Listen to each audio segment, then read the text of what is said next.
பேசிட்டே இருக்கும்போது சேட்டை விட்டு வெளியே போற. அப்படி எவகிட்ட அங்க பேச போன? ஃப்ரெண்ட்ஸ் மெசேஜ் பண்ணாங்கடி, அத பாத்துட்டு வந்தேன். அப்ப போய் ஃப்ரெண்ட்ஸ் கூடயே பேசு, என்கிட்ட எதுக்கு பேசுற? நான் அமிச்ச ரீல்ஸ் இது வரைக்கும் நீ பாக்கலல்ல? கொஞ்சம் வேலையா இருந்தேன்டி. அப்ப நாங்க என்ன வேலை இல்லாம இருக்குமா, வெட்டியா இருக்குமா? நான் ஏன் ரோஹித் உனக்கு ரீல்ஸ் ஷேர் பண்றேன், நீ அதை பார்க்கணும், ரியாக்ட் பண்ணணும். ரிலேஷன்ஷிப்ல இதெல்லாம் ஒரு சின்ன சின்ன சந்தோஷம். அது ஏன் உனக்கு புரிய மாட்டேங்குது? ஓ இன்ஸ்டா பாஸ்வேர்ட் சொல்லு. அப்போ என்ன சந்தேகப்படுற அப்படிதானே? இதுக்கு பேர் சந்தேகம் இல்ல, பொசசிவ்னஸ். பாருங்க மக்களே, இவளுங்களுக்கு வந்தா அது பொசசிவ்னஸ், அதுவே நம்ம பண்ணா அது சந்தேகத்துல போய் முடிஞ்சிருது. எதுக்கு சோகமா இருக்க? ஒண்ணும் இல்ல.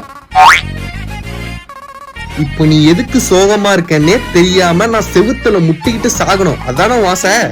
சரி என்ன பண்ற? நான் என்ன பண்ணா உனக்கு என்ன? சரி சாப்பிட்டியா? நான் சாப்பிட்டா என்ன, சாப்பிட்டாட்டி உனக்கு என்ன? சரி போட்டோ அனுப்பு, பார்த்தோன்னே டெலிட் பண்ணிடுறேன். பொறுக்கி நாய, கேடுகட்ட பொறுக்கி, எச்ச பொறுக்கி, அயோக்கிய பொறுக்கி. ரிலேஷன்ஷிப்ல ஒரு ஒழுங்கும் இல்ல, ஆனா இதுக்கு மட்டும் நாக்க தொங்க போட்டு வரான் பாரு, பொறுக்கி நாய்.